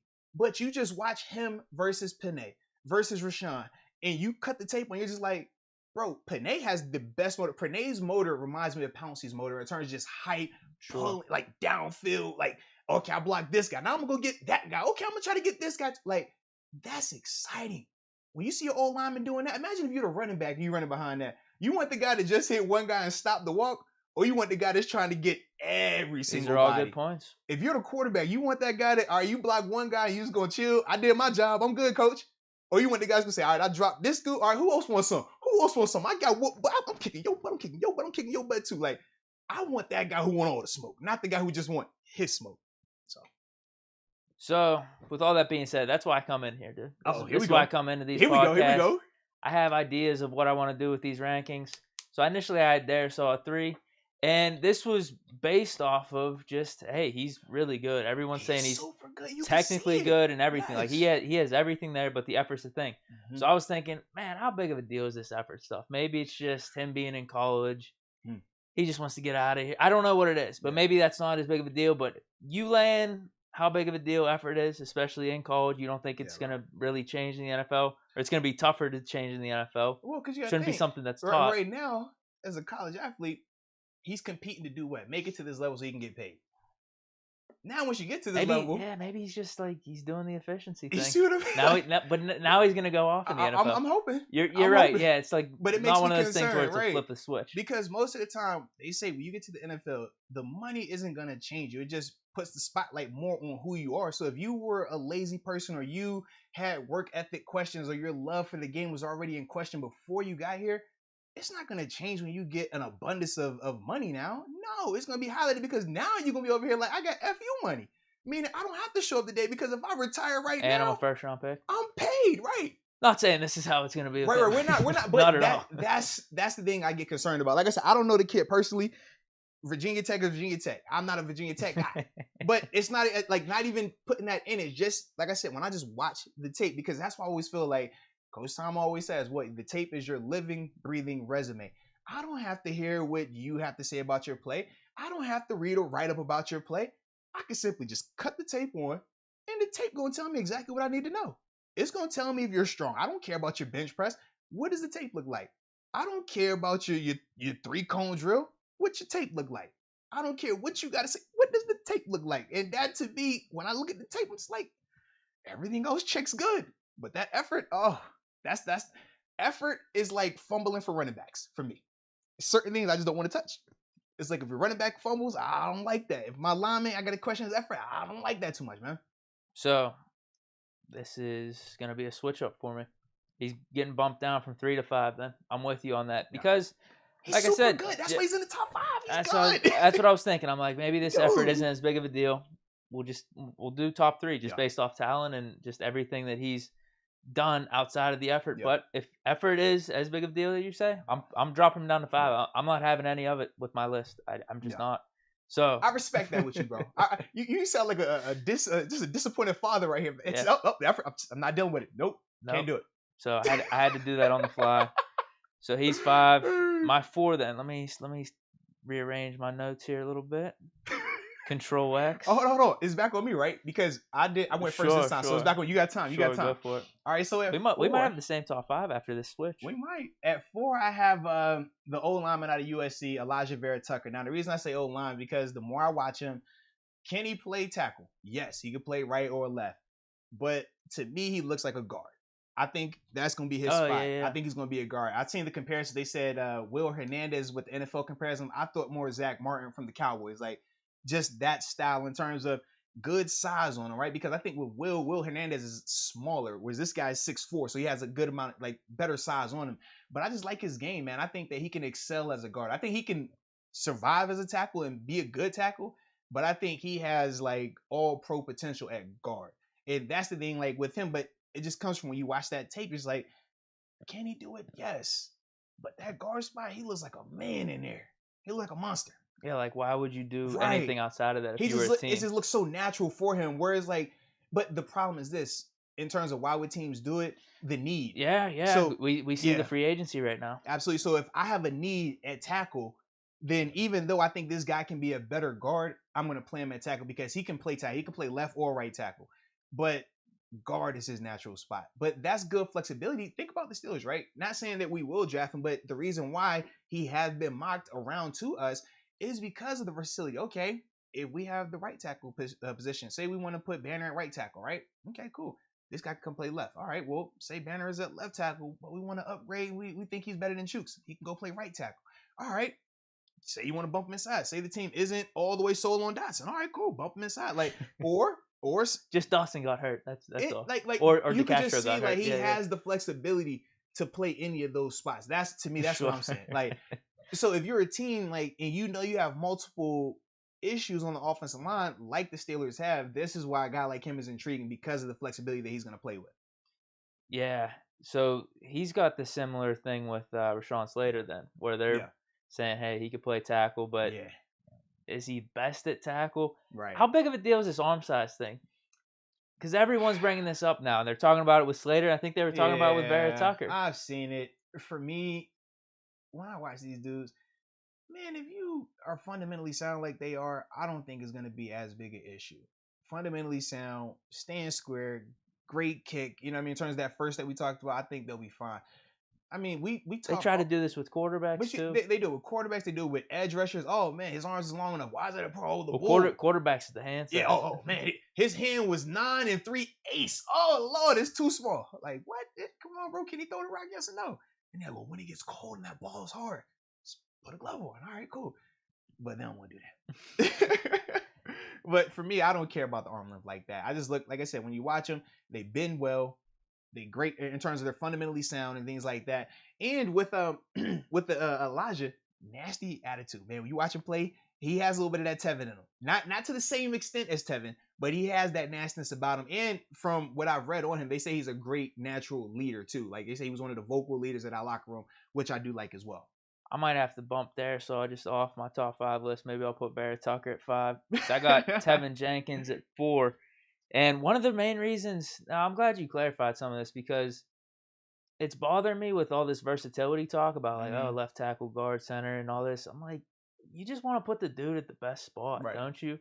But I get what you're saying. I get what you're saying with left tackle, though, because left tackle is probably just around the league. It's such a big need at this point. But I just feel like you want that one guy at the one position that they're most comfortable with. So, like, I guess I see what you're saying with versatility, how it's an asset. But I could also see how it's like, you know, whenever they talk about 2 quarterbacks, like if you have 2 quarterbacks, you don't have 1 quarterback. Right. If you have your lineman just bouncing everywhere, he's not excelling at his one position. So they said this was the thing with Elijah, and I don't know if it was injury related or not. In 2019, he solely played guard. Loved him at guard. Yeah. 2020 is when he moved to tackle. I don't know why. And he was initially gonna opt out. Then he came back. Then they put him at left tackle. But then he balled out at left tackle. So to me, that's why I look at that as a positive. Now I do get what you're saying in terms of some of these guys where it's like, all right, I forgot. I think it was actually Tevin Jenkins. He started out one game at was it Tevin? I might be drawing a blank on him. But the kid started out, I think it was like at left. No, he started at right tackle. Then it was like, oh man, played one game there, moved him into left guard, and they stayed there for the rest of the season. I think wasn't Jenkins right tackle the whole time, or most of the time, or maybe I flip flopped it there. Yeah, I might have flip flopped, but it was something like that. So it's like when it's something like that, I'm like, okay, well, maybe that, right? Because like, why would you be moving this guy around multiple times? But then they said once they made the move, he stayed there for the rest of the year. With these guys, though, in terms of who we're talking right here, I don't think it's going to be as concerning. Whereas, like, when we talked about here in Pittsburgh, all right, Gerald Hawkins, for example, right? Could he bump in and play guard? Could he play right? Could he be like I see that more as like a backup thing for versatility as opposed to the starter. Right. Whereas with these guys, I think they're simply saying in terms of the versatility as a positive, like, if you want this guy to be your 16-game starter at guard, he can be your 16-game starter at guard. If you want him to start at 16 games at right tackle, he could do that. At left tackle, he could do that. It's just personal preference, but because each team is going to have different needs, if you got 2 stud tackles, you might be saying, I love this prospect, but I don't want him at tackle because I got this guy who's getting 100, this guy who's getting 60. All right, I'm going to draft him and put him at guard. He'll play guard for the next 2-3 years, and then we'll go from there. You know what I mean? Like, it could be a scenario like that. So that's why the versatility for him isn't a negative. It just gives teams more ability to do what they feel is going to be best for their team to get the best 5 linemen out there. What are you saying if you're a first or second round pick like one of these guys? In an interview, they say, what do you play? But you know your best position is like guard. Do you say, I'll do whatever's best for the team? Or do you say, I'm just a guard? No, because I feel like that could screw up your career if you're like, I'm willing to play left tackle, but then you just aren't as productive at left tackle or right tackle. Well, it depends on his mindset. Yeah. If he's trying to get, drafted higher, you say, I'm a left tackle. And one of these hungry teams will take you as a left tackle. If you're just trying to get into the best fit for you, you say, well, man, I think I'm a better guard. I'm a more natural guard. Okay, so this team that needs a left tackle might say, all right, well, we're going to pass on him and go with this guy. Now, the difference, though, could be, 5 to 10 million, depending on that team that's passing on you. So that's why I said it's a lot more than just that simple conversation. Maybe potential second contract. But you know how hard it is to get to that second contract. Sure. You're thinking money right away. Right. It's no guarantee for the second contract. And we told you the career average, it doesn't matter if you're a first round pick or undrafted guy, it was 2.5 to 3 years tops. Like, that don't matter where you're drafted. Think about how many guys coming in are bust every year.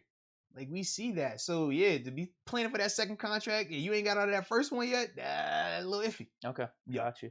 So at 4, I got Tevin Jenkins. A lot of the stuff that we've talked about last week with him. we love that. I guess that second gear that he has. He's just gonna take people to the sidelines, knock them over the Gatorade coolers, knock them to the ground. Even like I think I seen on a touchdown. He was like taking them all the way down. It's talking about the back of the end zone. Yeah, like crazy, man. So yeah, I like him. Everything I've read, everything I've watched on him, there's really no downside. Outside of I think someone's been bringing up his arm length now. Okay. But it seems like he has all the tools. Maybe one of the knocks was that he's more of a right tackle as opposed to a left tackle. Yeah. But if you're gonna put him at right tackle, he's gonna be the guy for you. Yes. So maybe that's where the lack of versatility is a knock a little bit. But if you just want your like right tackle to be a starter for you the next like 5, 6, 7 years, like then he's the guy. So I like that. So I'm going Tevin Jenkins at 4. All right. So I have Tevin at 3. Everything you just said, I echo, man. His nastiness, even though I feel like he's gonna be a better player, it reminds me of the Blindside movie. Remember, he's like, oh, he's taking the kid all the way out the back. Like that's what it looks. Ower had a good career though. He did. Right tackle though, right? Yeah. They tried him at right tackle, and you can still be a great right tackle. Think about Marcus Gilbert. Marcus Gilbert got paid a ton of money and played a long time in this league at right tackle. It's nothing wrong with being a right tackle. That whole taboo of it's got to be left, it's got to be left. I don't feel like it has to be like that anymore. If you're a great player, a great player. Mitchell Schwartz has been all-pro, has been one of the most dominant offensive linemen in this league, and he plays right tackle only. There's nothing wrong with that. So with Tevin, I like him as a right tackle. I think he would excel there. I love the nastiness. The reason why I have him at 3 and not higher, I just think that the top 2 guys in terms of Slater and Panay, I think they're more athletic than he is. But as a whole, I think, man, with Tevin, for what he might lack in arm length or athletic ability, he more than makes up for with effort and just nastiness and his finish. We talk about what makes me excited about a guy. When we cut his tape on, what's the first thing you see? We don't even have to be, oh man, is this guy going to fit? No. As soon as you cut the tape, you're like, oh, this guy is crazy. He's a psycho. He trying to finish everybody. And you can just see the effort. You see the energy and how it's night and day from Christian. And I'm just like, that's what I want my offensive lineman to look like. I love that about him, man. Sure. I'm trying to think. Is there anything else on Jenkins I wanted to bring up? Yeah, it might be good. There might have been one more thing. I can't remember though. Yeah, I think we're good. I think we're good on Jenkins. So that's 4. Yep. So that was my 3. I had Tevin at 3. So you're on your 3 now. Oh shit. Oh wow. So this one's a risky one for me, but I'm going Dickerson, the center, Alabama. Okay. This one's risky just because of the injuries. If there were no injuries, that was the reason for me, man. Yeah, and I guess you could say center too, like the inside of an offensive line is a little bit less valuable than the tackle position. Yeah. But just as an offensive lineman as a whole, this dude checks all the boxes. He does. He's really good, dude. Even like the size and everything, just the injuries are the concern. That's it. So this is a little bit risky for me. His career could play out where he's injured a lot, but when he's on the field, he's really good. Yeah. So that's about it, man. I mean, he's a really solid player. No, it wouldn't be a bad call for us to take him, honestly. I'm with you. I have him as an honorable mention. It's the injury. That's the part. If it was a lot of injuries. Yeah, I just just as a player though, I got him in this top 5. That makes me nervous. Yeah, just because we know how, I guess how it can hurt your roster when you have a guy that's so talented that you have to keep him active, but they're constantly in and out of the lineup where they're missing multiple weeks at a time, but you don't want to IR them because you're just like, yo, he's too viable. If he ever is ready to go, he has to go out there. It just makes me nervous. I just don't like that feeling. Yeah, I wouldn't feel good first round, maybe second round with him. That'd be kind of nice. It would be. Yeah, but that's my whole thing with him though, man. So yeah, I got him at 3. I like that though, man. All right. Our 1 and 2 is probably the same, man. It's got to be, right? I got Slater and Sewell. Yeah, same here. For me, when I looked at Slater, he reminds me of Mitchell Schwartz, the same tackle I was talking about in terms of just. You think you can go right tackle then? I personally would, but I wouldn't be opposed if he played left. His footwork is there. I mean, really good. As opposed to guard, though. You could put him there as well, but that's the thing. When we talk about, literally, I have it written down right now. I said can play guard, right, or left tackle. Like, what do you think his better position is, though? Because with Vera Tucker, you're thinking guard. What about with Slater? For Slater, I like him at right tackle. I like him at guard. Okay. Like, he reminds me of Mitch. Like, when I watch Mitchell Schwartz, like, that same build in terms of beefy, lower half, but really good just in terms of fundamental. Everybody, I watched the Chase Young. I was like, yo, everybody talking about how he handled Chase. I was like, let me see it. And I'm like, all right, he's fundamental. And the more I watch him, I'm just like, his game would irritate me because he reminds me of how Mitchell Schwartz's game is. And Mitchell Schwartz's game, he irritates Von Miller, he irritates all these type of guys because he's very fundamental and he just knows what he's doing. He understands the position, and that's what Rashawn brings to the table. So that's why I have him at 2. I like his game a lot, though, man. I was thinking with him, I like his game. Just slot him at guard. A lot of people have been comparing him to Pouncey with some of the athleticism and how he can get down the field and stuff. Even center, like they're saying he can play center. Yes, I've seen that. Like this is just crazy to me. Like he's going into this draft process. It goes back to what I was saying. He doesn't know what team is gonna pick him for what position. But honestly, though, a lot of prospects deal with that. Like for me, for example. Right? Oh yeah. When I was coming out, I had 80% of the teams wanted me as an inside linebacker. The other 20% wanted me as an outside linebacker. And it was the whole, well, we know he was crazy productive as an edge guy, but size-wise, it doesn't really compute. You know what I mean? You don't think it can translate to the bigger, longer, faster defenders, but he's great prototypical size for an inside linebacker. So for me, I go from never playing inside to going to Buffalo as a draft pick to play inside linebacker. So with Rashawn, it could be a similar thing where he's like, man, I haven't played guard in whenever. I haven't played center all my life, but this team might say, hey, we love what we see on tape from you. We feel like you can translate into this. We got a staff that's going to believe in you, and we're going to do this with you right here. So this is one of the things just kind of like, dang, all right, we're going to make the best of it. You know what I mean? But for him, like I said, I don't know him personally either. I haven't watched a lot of his interviews to see his mindset and stuff like that. But some guys, they like that ability to just, all right, well, I love being able to say, I'm a beast at this position. I'm a beast at that position. Then other guys say, I just want to be the best at this position only. Remember Dotson's interview? We were like, what do you like, left guard or right guard? What did he say? He was just like, right guard. I want to play right guard. He's like, I don't like left guard. I feel uncomfortable over there. I just don't like it. I don't feel as powerful. The footwork. And what do we always say? You're going to be left guard, baby. That's what you playing. Hey, he's gonna be starting left guard this year. I mean? Yeah. So same concept is like, all right, you might be comfortable over here, but we might say, man, you're a better player at this spot right here. So, or at least what we need. Right. Absolutely. Man, did we do that? I think I forgot to do this, man. We already got to our second pick. But, man, put your top 5 rankings for the offensive line in there as well, man. I don't think we did that. Definitely put your top 5 offensive line rankings for this draft. All right, got that out of my system. I'm good now. Number one, then. Get your subscription. Number one, then. 2. Talk to me about him. Like, what's Trent the knock? Trent Williams. That's who he is. Okay. He reminds me of Trent Williams. 6'6", 330. Great athlete, man. Great athletic ability. You watch him move. I told you, when I see him downfield, some of his downfield work looks like Pouncey. When you see Pouncey downfield making a block, and you're just like, yo, what are you doing down this far? That's the type of thing that I love about him. The energy. Like, he has that contagious energy. He's the type of guy that he blocks you, he blocks this guy. He want to celebrate with the running back. He throwing his arms like he live. Like, he got that energy where he's like, yo, you like a fun guy to hang with, man. Like, that's the vibe that I get when I see him. He has the nastiness as well. You see, he's the vocal leader. Every clip you see of him, he's got the war paint on. He's getting the truth. I love that. That's what I want with my guys. To me, and this is what I wrote up here. I say he's Trent Williams, and then I said he's a pass rusher's worst nightmare. Why do I say that? Big enough to handle the bull, fast enough to handle the speed rush. When you're a guy like that, man, as a pass rusher, you're asking yourself, all right, how do I beat this guy? Certain guys, you're like, all right, you're a big guy, cool. Speed rush, you to definitely make you move laterally. Some of these guys, you're like, okay, he's a great lateral tackle, right? He can move side to side, but he can't handle that bull rush. All right, cool. I'm going to hit him with that stutter bull. I'm going to hit him with that Kevin Green 1, 2, 3, third step, turn into on straight power. But with a guy like Panay, you're like, none of that's happening right now. You're not bullying 6'6", 330, but then he's so athletic and fast that you're not running around him either. And to me, I think that's the biggest reason in terms of why he's the consensus like number 1 offensive lineman, and he just separates himself from everyone else. It's different. I mean, like you said, you cut the tape on. You see it. It's just like, yo, this is a crazy guy here going like, he's just trying to take everybody out. I love it. Yeah. Now, is there a knock? Is there a flaw? Because everyone is like so high on him. I'm wondering, is there a little bit of an overhype though, based off maybe some of that, where it's like, oh, the nastiness, the effort, and all that stuff. I don't feel like you have to overhype him.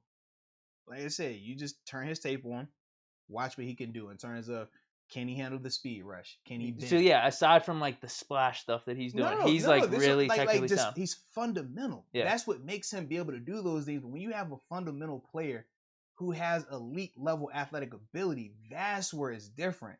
That's where you start talking about where some of these other guys is more, all right, you might be all pro. With him, it's like, bro, that could be Hall of Fame type. Like, that's what you have right now. Can it translate? We think it can. can you stay healthy? You know what I mean? Sure. Like, that's more of the look, because I'm looking at this tape like, I don't see a lot of people you're going to have problems with right now. Like, I just personally don't. I think that he's that type of guy. The same with Trent Williams. When Trent Williams came out, it was like, all right. Was he the 4th pick? Yeah, he was the 4th overall pick. You're like, all right, well, nitpick what you want to say is bad about him. You know what I mean? Like, oh, he's too aggressive. That said no one ever when it comes to offensive lineman. You're too fundamental. You're too athletic. Nah. So to me, I look at him the same way when I watch him on tape. I'm just like, bro, it shows, it flashes. I don't even have to talk. You just play it. It's just like, would you want that guy on your team? Would you take him with the 1st round pick? Absolutely. Like, he just flashes. Did the Steelers trade up? No. What if he's dropping to 10? Up that far, man. 10? From 24? Bro, we ain't trading up that far, bro. Would it be worth it? To me, yeah, but we're not doing that. What you would have to give up. That would cost us the draft. Yeah, you would have to give up too much. 2nd and 3rd. Easily. This year. Easily. Maybe, could you finagle it where it's... Nah, bro. This is a $100 million tackle.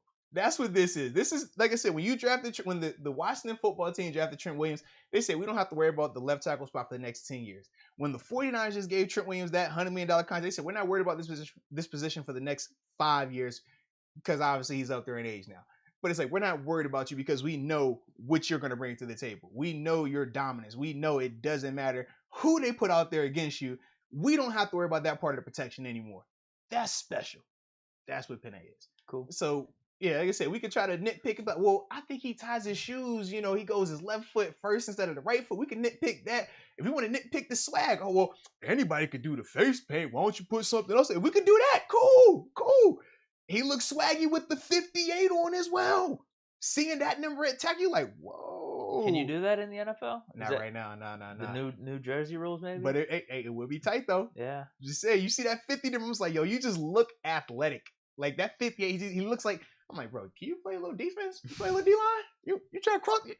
First two-way player in the NFL? You want to do that? Starting O-line and D-line? I'm with it. He's athletic enough for it. That's all I'm saying, man.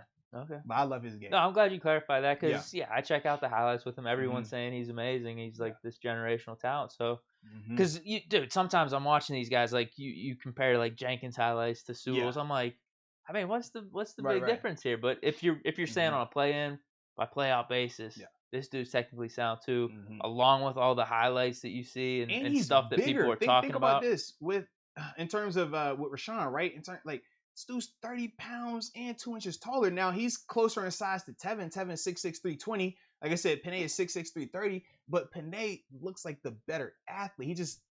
When we think franchise $100 million left tackle, that's what Penei looks like to me. Now, what's the deal with Oregon and those like little ACL sleeves that they have on their knees? I don't. Because you see, he has them on both. Oh no, the braces. Yeah. O-linemen wear. O-linemen are supposed to wear. Just in general. Yeah, it protects you because you can't worry. Like, think about, if I'm protecting, right, I might not fall, but if you knock your guy into my knees, that's why. So it's protect their knees. Yeah. You look at offensive linemen in general in the NFL, a lot of them always, or at least their inside leg is going to be protected. They're going to have at least a brace on that. Yeah. Oh, really? Okay. Absolutely. Because dudes, because they were really noticeable with Oregon's offensive line. Yeah, I was just like, because the jerseys. Did Penei's knees get jacked up, or is that just everyone on the Oregon's offensive line? Some schools, I mean, I think Pitt, they make their players practice, their defensive players practicing knee braces. Just because, like, at the collegiate level, man, guys still fall. Like, at the NFL level, honestly, in practice, you should never hit the ground. Like, that's just how great athletes are at that level. Collegiately, you're still going to have guys hitting the ground. You play some of these smaller programs, guys fall. And when guys fall, that's how guys get hurt.